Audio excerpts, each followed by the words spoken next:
Continúa en el uso de la palabra el diputado por la provincia de San Luis, Karim Alume. Gracias, presidente. Bueno, la verdad que cuando uno recién iniciaba sus primeros pasos en esta Cámara, nos tocó participar en el debate del primer consenso fiscal. Un consenso fiscal al cual se lo conocía como pacto fiscal, pero que en realidad, por el contenido propio que tenía, terminó llamándose el apriete fiscal en el año 2017. Tenía contenidos que representaban, por supuesto, una concepción.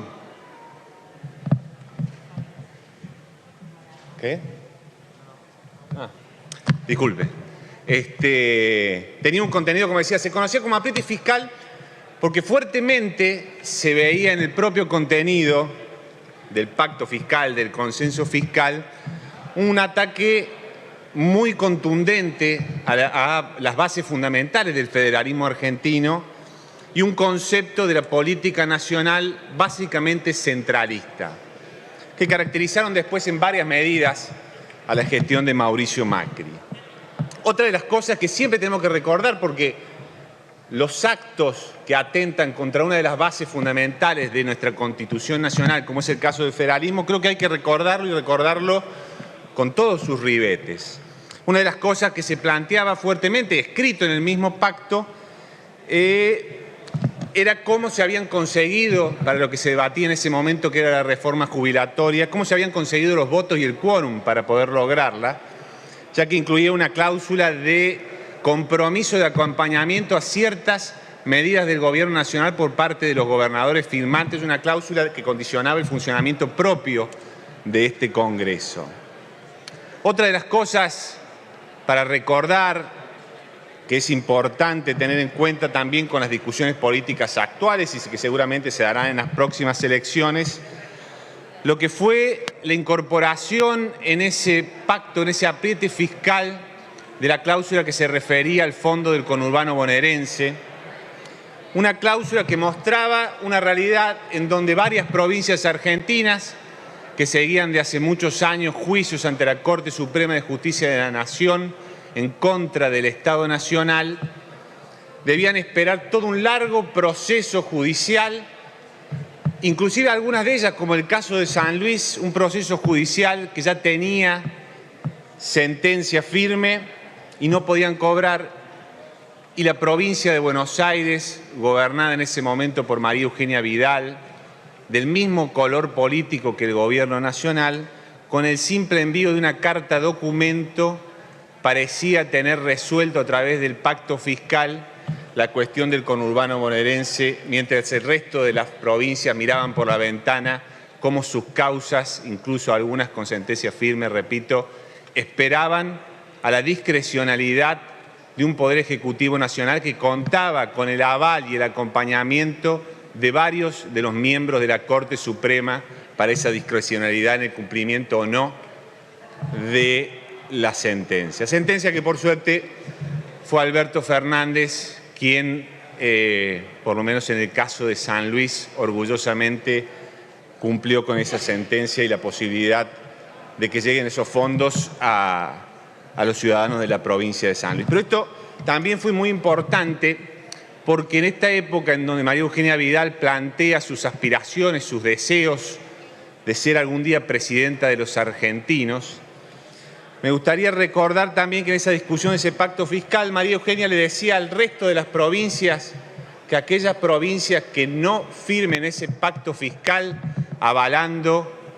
el fondo del conurbano bonaerense iban a ser perseguidas por la provincia de Buenos Aires y ella en persona iba a perseguir a cada una de las provincias que no firmen este pacto fiscal. Esto es interesante porque alguien que manifiesta su deseo de ser o regir el mandato de una federación, es importante saber qué pensaba sobre el funcionamiento o la entidad que le da a cada una de las provincias o los estados subnacionales que lo componen. Otra de las cuestiones importantes que hacían a la pérdida de autonomía, un valor tan importante por parte de las provincias y que algunos dirigentes exaltan tanto con respecto a la discusión de las medidas sanitarias de la pandemia, era que este pacto fiscal, este consenso fiscal, que había logrado los votos a través de la presión sobre muchos de los gobernadores argentinos, terminaba atacando la autonomía de las provincias argentinas, y eso se veía específicamente en el requerimiento de dicho pacto, que establecía que las provincias debían renunciar a los juicios que tenían contra el Estado Nacional, inclusive aquellos que tuvieran sentencias firmes. Lo que hubiera implicado a San Luis, o al pueblo de San Luis en definitiva, la imposibilidad de acceder a los recursos que hoy en día le permiten a la provincia llevar adelante un programa de obras para poder volver a poner en funcionamiento la economía provincial. Otra de las cosas que era importante destacar y recordar cuando hablamos del pacto fiscal, el acuerdo fiscal, el apriete fiscal, es lo que sucedía con el Fondo Federal Solidario. Este consenso fiscal de 2017, que representaba mucho de lo que después terminó siendo el gobierno de Cambiemos, planteaba que aquellas provincias que no firmaran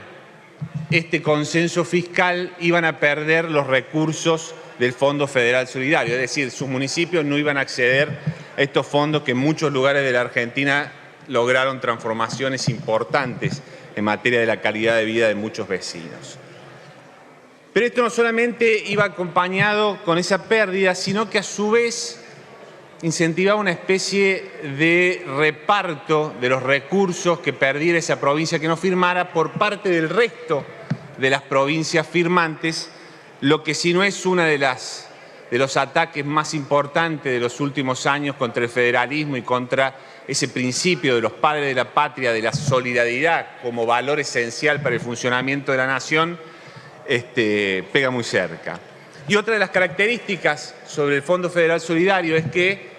se produjo un doble engaño. Aparte de requerir el acompañamiento de los gobernadores bajo amenaza de quitar estos fondos, luego de que se produjo ese acompañamiento, el Fondo Federal Solidario fue suprimido por el gobierno de Mauricio Macri, en ese intento de buscar el equilibrio fiscal a cualquier costo. Y permítame, para cerrar, presidente, la verdad que uno siempre recuerda este consenso fiscal porque al pertenecer a la provincia de San Luis, que fue la única provincia de la Argentina que no firmó ese pacto fiscal y que después la provincia de La Pampa no ratificó por su legislatura, la verdad que es un orgullo